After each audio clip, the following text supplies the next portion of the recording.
अस्सलाम वालेकुम नाजरीन, आप देख रहे हैं INN चैनल। मैं हूं शेख अहमद अली। आज की ख़ास बात में हम देखेंगे कई अहम कौमी और बैनुल अक़वामी ख़बरें।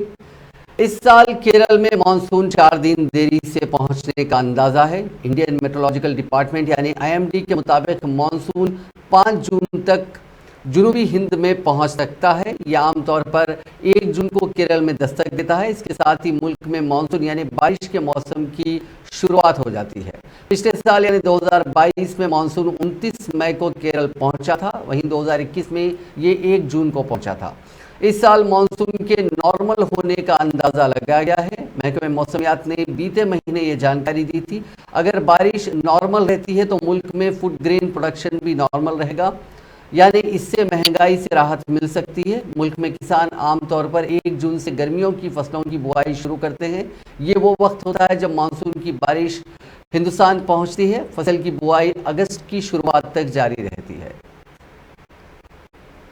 अब बात कर्नाटक की। कर्नाटक के अगले वजीर आला सिद्धारामैया ही होंगे। उनके नाम पर सहमति बन गई है। हालांकि ऑफिशियली सरकारी तौर पर इसका ऐलान किया जाना बाकी है। DK शिव कुमार और सिद्धारामैया आज सोनिया गांधी और राहुल गांधी से मुलाकात करने वाले हैं। सोनिया गांधी अभी दिल्ली में नहीं है, वो जल्दी शिमला से दिल्ली पहुंचने वाली हैं। कांग्रेस सदर मल्लिकार्जुन खड़गे भी इस मीटिंग में शामिल होंगे।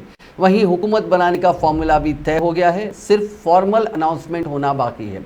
इस बीच राहुल गांधी आज दोपहर 12:30 बजे कांग्रेस सदर मल्लिकार्जुन खड़गे से मिलने उनकी रिहाइशगाह पहुंचे। DK शिव कुमार मंगल की दोपहर 1 बजे बेंगलुरु से दिल्ली पहुंचे। सिद्धारामैया को आलाकमान ने पीर की देर शाम ही बुला लिया था। DK की कैपेसिटी को देखते हुए उन्हें बड़ी जिम्मेदारी मिलना तय है। उन्हें डिप्टी CM बनाया जा सकता है या फिर PCC चीफ बने रह सकते हैं। एक बड़ा पोर्टफोलियो भी उन्हें मिल सकता है।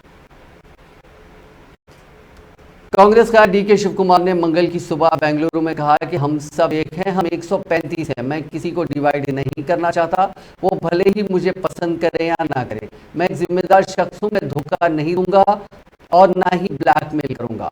उन्होंने कहा कि हमने कांग्रेस पार्टी को बनाया है, हमने इस घर को बनाया है, मैं इसका हिस्सा हूं। उन्होंने कहा कि एक माँ अपने बच्चे को सब कुछ देती है। सोनिया गांधी हमारी आदर्श है। कांग्रेस हर किसी के लिए एक खानदान की तरह है। हमारा कॉन्स्टिट्यूशन बेहद अहम है और हमें सभी के मफाद की हिफाजत करनी चाहिए।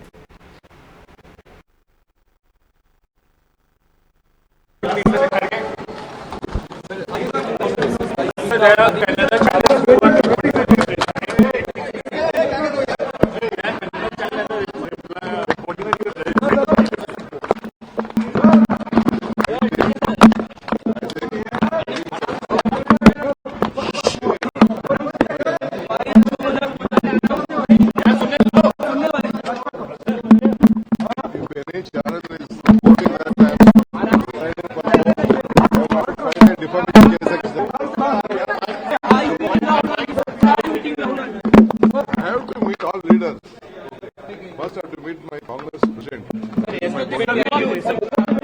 Why should I tell all those things? Why I should tell all those things? And some of them reporting that I will resign and all bullshit. Nothing. My mother is my party. I have built this party. No question. My high command is there. My party is there. Our MLAs are there. 135.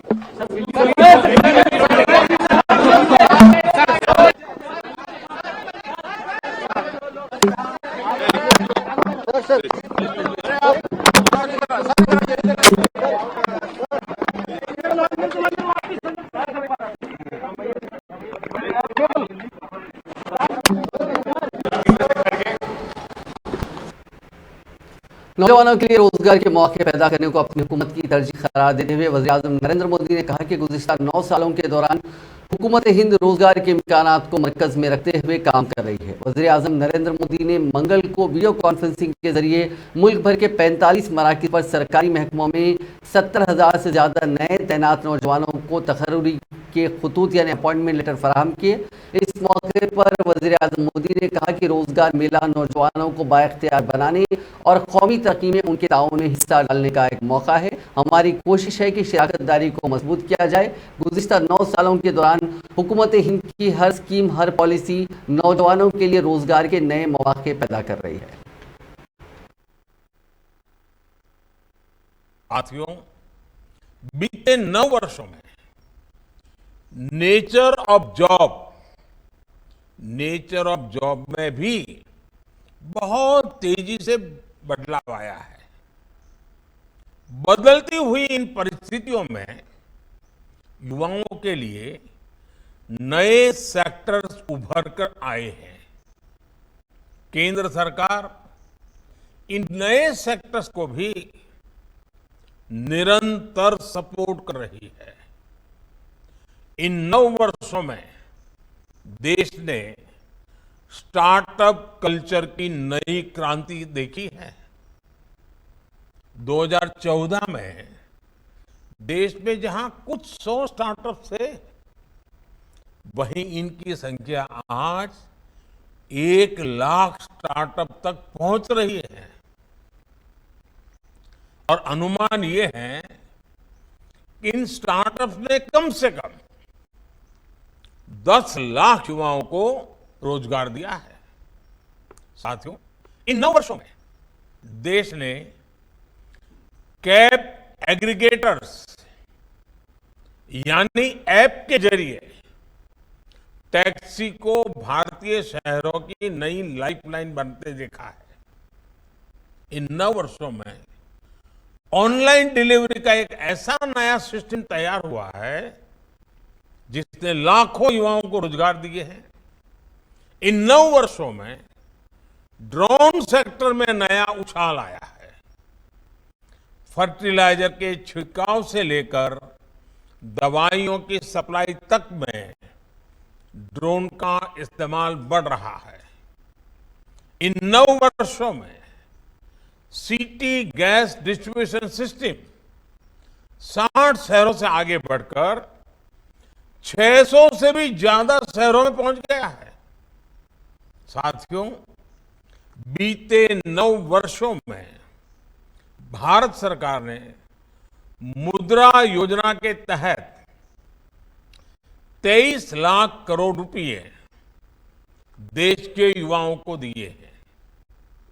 इस राशि से किसी ने अपना नया व्यापार कारोबार शुरू किया है, किसी ने टैक्सी खरीदी है, किसी ने अपनी दुकान का विस्तार किया है और इनकी संख्या लाखों में नहीं, मैं गर्व से कहता हूं ये संख्या आज करोड़ों में है। करीब करीब 8 से 9 करोड़ लोग ऐसे हैं जिन्होंने मुद्रा योजना की मदद से पहली बार अपना स्वतंत्र काम शुरू किया है।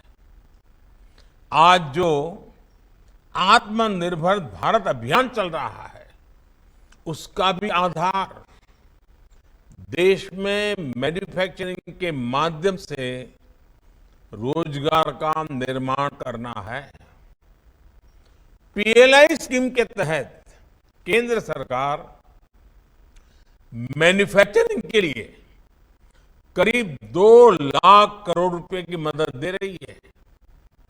ये राशि भारत को दुनिया का मैन्युफैक्चरिंग हब बनाने के साथ ही लाखों युवाओं को रोजगार में भी सहायता करेगी।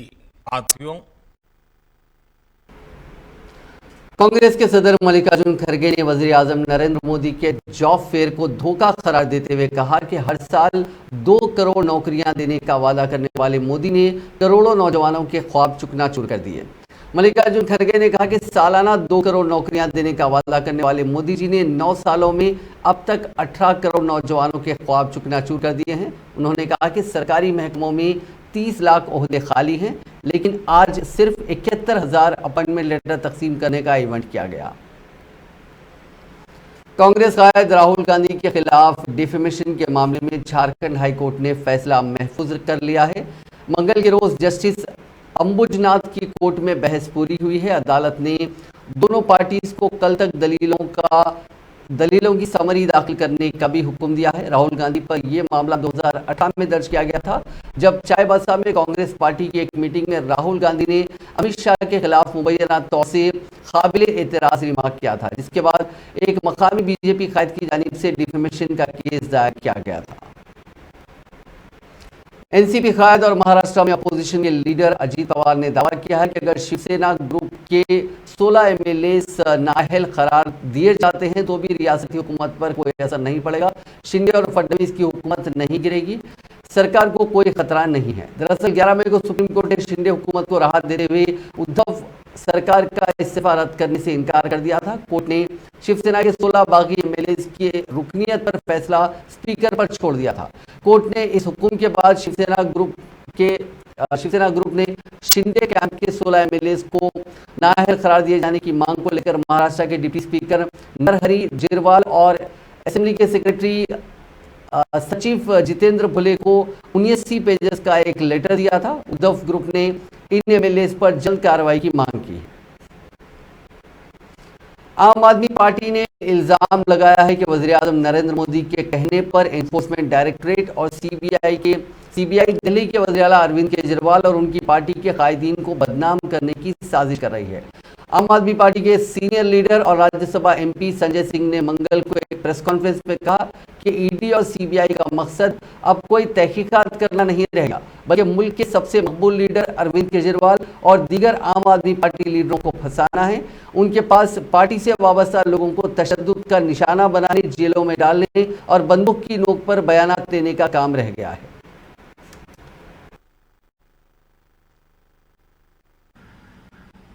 अभी एक व्यक्ति के बारे में हल्ला मचाया गया कि साहब उसने केजरीवाल के बारे में बयान दे दिया, केजरीवाल से उसकी बात हुई, केजरीवाल से उसकी मुलाकात हुई। अब सोचिए, देश के 3 बार के चुने हुए दिल्ली के राज्य के मुख्यमंत्री, उनके बारे में झूठा प्रचार मीडिया के माध्यम से किया गया कि किसी शख्स का बयान आ गया है कि साहब ये तो केजरीवाल का नाम ले रहा है, केजरीवाल से मुलाकात हुई है, केजरीवाल ऐसा, केजरीवाल वैसा। उसकी सच्चाई ये पता चली कि उसके मां, उसके पिता और उसकी पत्नी को बुलाकर अपने पास रख के धमकाकर उससे बयान लिया गया। बाद में उसी व्यक्ति ने कोर्ट में जाके कहा कि ये सारी बातें झूठी हैं, हमसे जबरदस्ती जबरन बयान लिया गया। तो 8 महीने के बाद कोर्ट ने पूछा, भाई कोई तो सबूत दो। तो एक दूसरे का मुंह देखने लगे, ईडी वाले सीबीआई का, सीबीआई वाले ईडी का, दोनों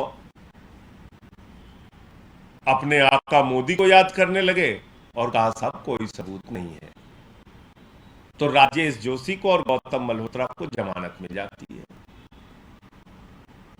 उसके बाद जब इनको फटकार लगी कोर्ट से, जब चारों तरफ थू-थू होने लगी, बोले अब तो चेहरा बहुत काला हो रहा है, कुछ तो करना पड़ेगा।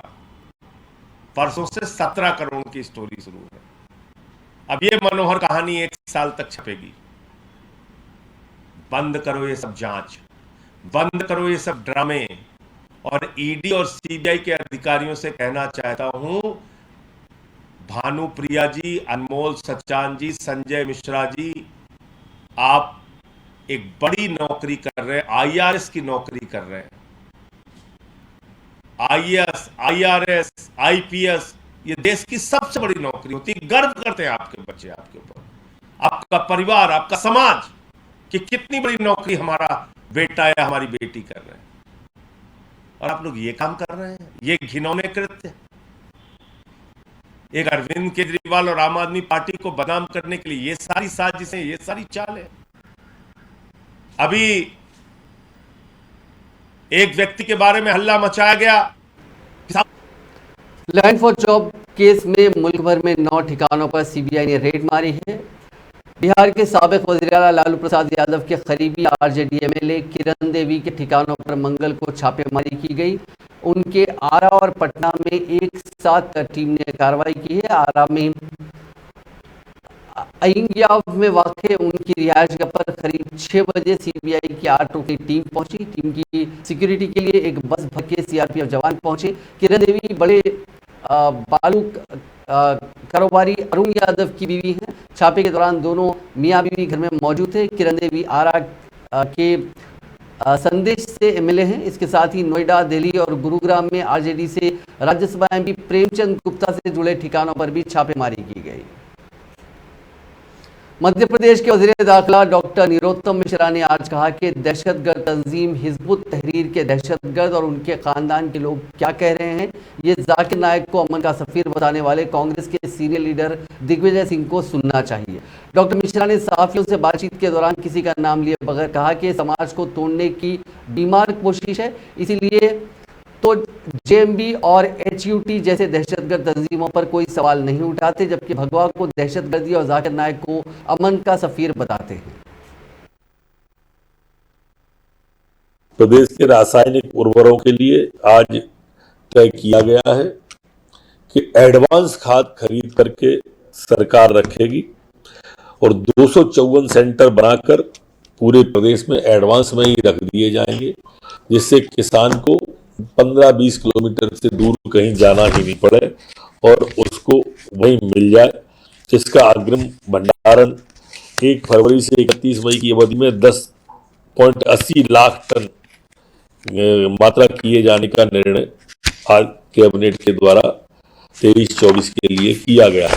जैसा आप सब जानते हैं, मध्य प्रदेश में आकर्षण का केंद्र, पूरे देश के आकर्षण का केंद्र इस वक्त लाडली बहना योजना है और इस योजना के लिए आज बजट की भी स्वीकृति कैबिनेट के द्वारा दे दी गई है। 1,33,25,000 से ज्यादा बहनें अभी इस सब में हो गई हैं और इन पूरे देश का ध्यान इस ओर है और ये फार्म भरना हमारे नेतृत्व और शिवराज सिंह जी के प्रति विश्वास प्रकट करना बहनों का है, बहनों का आभार। उनको 10 जून से पैसे 1,000 रुपया महीना आ जाएंगे।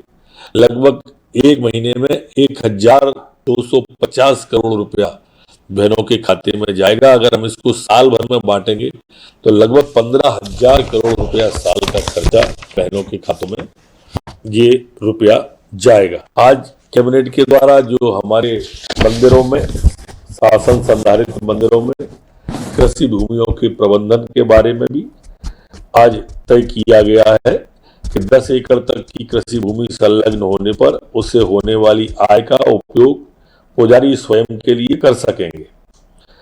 इस तरह से ऐसे शासन द्वारा संधारित मंदिर जिनमें 10 एकड़ से अधिक भूमि संलग्न है, उनकी आय का उपयोग पुजारी करेंगे। शेष कृषि भूमियों को जिला कलेक्टर को सूचित करते हुए पारदर्शी प्रक्रिया अपनाकर वो नीलाम भी कर सकेंगे। उसकी आय मंदिर में जमा होगी, मंदिर के खाते में जमा हो। प्रदेश के रासायनिक उर्वरकों के लिए आज 5 मई को रिलीज हुई फिल्म द केरला स्टोरी के चलते महाराष्ट्र के अकोला शहर में तशद्दुद इतना बढ़ा कि एक लड़के की मौत हो गई। तशद्दुद के दौरान कई गाड़ियां जला दी गई थी, वहीं एक फीमेल कांस्टेबल समेत 9 लोग जख्मी हुए थे। मामले पर कार्रवाई करते हुए पुलिस ने अकोला के हरिहरपेट इलाके में सेक्शन 144 लगा दी है। साथ ही करीब 26 लोगों को हिरासत में लिया है। उस इलाके की इंटरनेट खिदमत भी बंद कर दी गई है। दरअसल ये तशद्दुद द केरला स्टोरी से जुड़ी एक तनाज़ा पोस्ट से शुरू हुआ। एक रिपोर्ट के मुताबिक अरबाज नाम के एक शख्स ने जब उस भड़काऊ पोस्ट की मुखालिफत की तो उसे लगातार गाली गलौज और धमकी भरे मैसेजेस मिलने लगे। अरबाज की एक शख्स से मैसेज में इतनी बहस बढ़ गई कि दोनों ग्रुप बनकर एक दूसरे से लड़ने पहुंच गए। वाराणसी में वाक़ ज्ञानवापी मस्जिद तनाज़े के ताल्लुक से डिस्ट्रिक्ट जज कोर्ट ने आज एक अहम अर्जी को मंजूरी दी है। अब ज्ञानवापी मस्जिद में पाए गए मुबैना शिवलिंग की ही नहीं बल्कि पूरे अहाते का ASI सर्वे किया जा सकता है। दरअसल ज्ञानवापी मस्जिद अहाते का सर्वे कराए जाने का मुतालबा करने वाली पिटीशन को डिस्ट्रिक्ट जज कोर्ट ने मंजूर कर लिया है। इस मामले में अदालत ने मुस्लिम फरीक को इतराज़ दर्ज करने के लिए 19 मई तक का वक्त दिया। इसके साथ ही अदालत ने ज्ञानवापी मस्जिद अहाते के सर्वे का मुतालबा वाली अर्जी पर समाअत के लिए 22 मई की तारीख मुकर्रर की है। काबिल जिक्र है कि इलाहाबाद हाईकोर्ट ने गुज़िश्ता हफ्ते कहा था कि वाराणसी की ज्ञानवापी मस्जिद में पाए गए ढांचे का साइंसी सर्वे किया जा सकता है। इस ढांचे को हिंदू फरीक शिवलिंग करार दे रहे हैं, जबकि मुस्लिम फरीक इसे फवारा बता रहे हैं। अदालत का कहना है कि इस ढांचे को बगैर किसी तरह का नुकसान पहुंचाए कार्बन डेटिंग का अमल अंजाम दिया जाए। दरअसल गुज़िश्ता साल मई में वाराणसी सिविल कोर्ट के जरिए दिए गए हुक्म के बाद मस्जिद अहाते का एक सर्वे किया गया था, जिसमें मज़कूरा बाला ढांचा मिला था। हिंदू फरीक का दावा है कि ढांचा ही शिवलिंग है। हिंदू फरीक का मानना है कि शिवनगरी कही जाने वाली वाराणसी में ढांचा भगवान शिव की मौजूदगी का इजहार है, इसलिए इसकी जांच होनी चाहिए। एक गैर मारूफ हिंदू तंजीम ने आगरा की अदालत से आगरा किले के अहाते में वाक़ मस्जिद की सीढ़ियों की खुदाई का हुक्म देने की अर्जी दाखिल की। रिपोर्ट के मुताबिक ये अर्जी श्री कृष्ण जन्मभूमि संरक्षित सेवा ट्रस्ट आगरा के सदर पीयूष पांडे और 2 दीगर लोगों ने आगरा के सिविल जज सीनियर डिवीजन की अदालत में दायर की है। अर्जी में कहा गया कि कृष्णा की मूर्तियों को मुगल बादशाह औरंगजेब आगरा लाए थे, जिन्होंने मुबैना तौर पर 1660 में मथुरा में कृष्ण जन्मभूमि मंदिर को मुनहदिम कर दिया था। आगरा किले के दीवान खास में छोटी या बेगम साहिबा मस्जिद के नाम से मशहूर मस्जिद में खुदाई का मुतालबा किया गया। ये आर्कियोलॉजिकल सर्वे ऑफ इंडिया की जानिब से महफूज इमारत करार दी गई है। श्री कृष्ण जन्मभूमि संरक्षित सेवा ट्रस्ट ने यह अर्जी इस महीने के शुरू में दायर की थी, जिसमें शाही मस्जिद आगरा किला, आगरा की इंतजामी कमेटी, छोटी मस्जिद दीवान खास, जहां आरा बेगम मस्जिद, आगरा किला, उत्तर प्रदेश सुन्नी सेंट्रल वक्फ बोर्ड और श्री कृष्ण जन्मस्थान सेवा संस्थान को फरीक बनाया गया। श्री कृष्ण जन्मभूमि सेवा संस्थान श्री कृष्ण जन्मभूमि ट्रस्ट की रहनुमाई में संभलता है।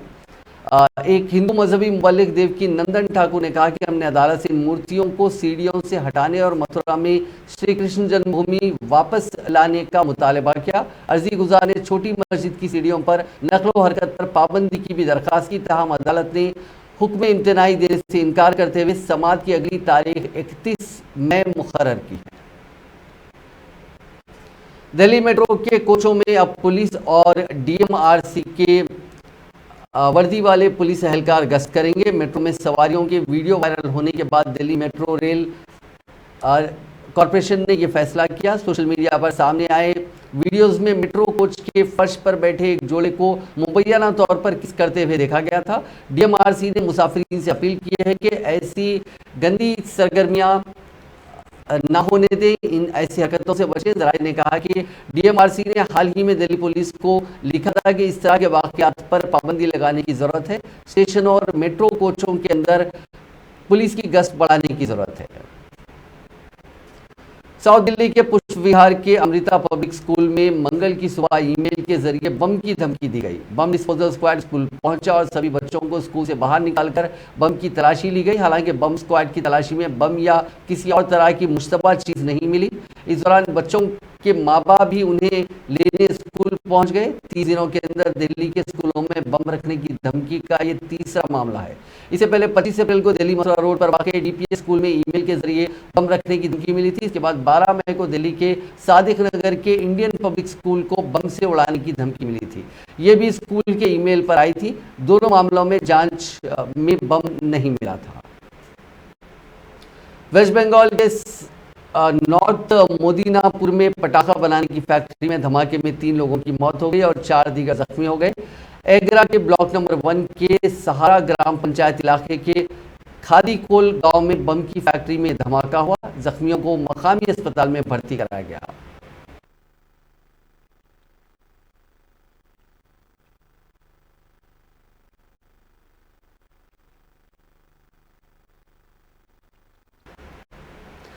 दारुल हुकूमत दिल्ली और आसपास के इलाकों में आज यानी मंगल की सुबह की शुरुआत धूल भरी आंधी के साथ हुई। चुनाचे पूरा दिल्ली शहर और एनसीआर के कई इलाके धूल की लपेट में आ गए और हद निगाह भी कम हो गई, यानी विजिबिलिटी कम हो गई। आईजीआई एयरपोर्ट के इलाके में भी धूल भरी आंधी के बाद हद निगाह में कमी वाक़ हुई। इस इलाके में विजिबिलिटी कम होकर 1100 मीटर हो गई। महकमा मौसमियात के मुताबिक दिल्ली और आसपास के इलाकों में धूल भरी आंधी राजस्थान पर तूफानी गर्दिश की वजह से आई। तूफानी गर्दिश की वजह से शुमाली राजस्थान में धूल भरी आंधी और हल्की बारिश की सरगर्मियां हो रही हैं। इस सरगर्मी का असर राजस्थान, दिल्ली, हरियाणा और पंजाब के कुछ हिस्सों में अगले 3-4 दिनों तक मरहलावार दिखा जाएगा। ख्याल रहे कि दिल्ली एनसीआर में इस धूल भरी आंधी की वजह से आलूगी की सतह में भी इजाफा दर्ज किया गया है। इंडिया गेट और पुसा जैसे इलाकों में AQI सबसे खराब रिकॉर्ड किया गया। न्यूजीलैंड की राजधानी वेलिंगटन में मंगल की देर रात 12:30 पर एक 4 मंजिला होटल में आग लग गई। इसमें 6 लोगों की मौत हो गई जबकि करीब 20 लोग लापता हैं। हॉस्टल का नाम लोफर्स लॉज हॉस्टल है जिसमें 92 कमरे थे। आग बुझाने के लिए 90 फायर फाइटर्स और 20 फायर ट्रकों ने काम किया था। उन्होंने 50 लोगों को महफूज बाहर निकाला। इनमें से 5 लोगों को हॉस्टल की छत से रेस्क्यू किया गया। एक शख्स ने तो जान बचाने के लिए तीसरी मंजिल से छलांग लगा दी जो बुरी तरह जख्मी हो गया। इमरजेंसी सर्विसेज के लोग अभी भी लापता लोगों की तलाश कर रहे हैं। इसके लिए आम शहरियों की मदद मांगी गई है। अभी तक आग लगने की वजह का पता नहीं चल पाया है। पाकिस्तान के साबिक वज़ीर-ए-आज़म इमरान खान को रिहाई के खिलाफ पाकिस्तान के बरसर इख्तियार अलायंस पाकिस्तान डेमोक्रेटिक मूवमेंट ने पीर के रोज सुप्रीम कोर्ट के सामने धरना मुजाहरा किया। इसकी सदारत अलायंस चीफ मौलाना फजलुर रहमान ने की। पहले ये धरना बेमियादी था। देर रात इसको खत्म करने का फैसला हुआ। पीडीएम में शामिल सभी 13 पार्टियों के कायदीन और हजारों वर्कर्स इसमें शामिल हुए। इस दौरान नवाज शरीफ की बेटी और पाकिस्तान मुस्लिम लीग नवाज की लीडर मरियम नवाज ने कहा कि हमारा सुप्रीम कोर्ट और उसके चीफ जस्टिस उमर अता बंदियाल सिर्फ इमरान खान को इंसाफ दे रहे हैं, वो ईमानदारी नहीं, ईमानदारी का दिखावा कर रहे हैं। रेंजर्स पे मुकदमा बनाने का कह रहे हैं, तुम्हें तो रेंजर्स का शुक्रिया अदा करना चाहिए। जो काम तुम्हारी 6 महीने से ठीक नहीं होगी वो रेंजर्स ने 2 घंटे में ठीक कर दी।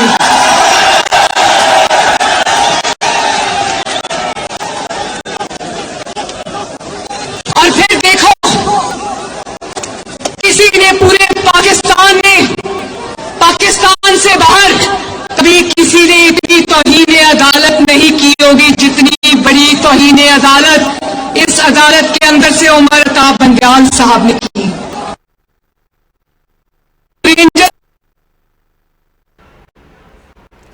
यूक्रेन के दारुल हुकूमत कैफ पर मंगल को भारी मिसाइल और ड्रोन हमले के बाद फिजाई हमले के सायरन बजाए गए। एक रिपोर्ट के मुताबिक सोशल मीडिया पर वीडियो फुटेज में जोरदार धमाकों की आवाज़ें सुनी जा सकती हैं और फिजाई दिफाई निज़ाम को मुश्तबा रूसी मिसाइलों को मार गिराते हुए देखा जा सकता है। हुकूमत के पैगामात में लोगों को खिड़कियों से दूर रहने की वार्निंग दी गई क्योंकि गिराए गए मिसाइलों का मलबा आसमान से गिरने की वजह से उन्हें चोट पहुँच सकती है। कैफ के मेयर विटाली क्लिस्टो ने बताया कि कुछ रॉकेट का मलबा शहर के चिड़ियाघर समेत वसती अजला में गिरा है। उन वाक़यात में कुछ लोगों के जख्मी होने की इत्तला है। कैफ की फौजी इंतजामिया के सरबराह सरही पोप्को ने ताज़ा तरीन हमले को कम से कम वक्त में ज़्यादा से ज़्यादा मिसाइल हमले के तौर पर बयान किया। एक आला एहलकार के हवाले से बताया गया कि इब्तदाई मालूमात में कैफ की फ़िज़ाई हदूद में दुश्मन के ज़्यादातर ठिकानों का सुराग लगाकर उन्हें तबाह कर दिया गया।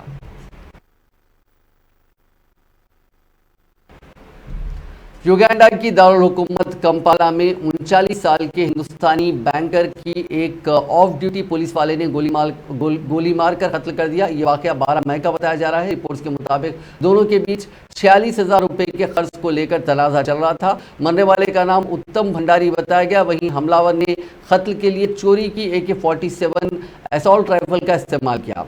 पूरा वाकया कैमरे में लगे CCTV कैमरे में कैद हुआ। पुलिस ने बताया कि हमलावर ने लेनदार पर 13 राउंड फायरिंग की।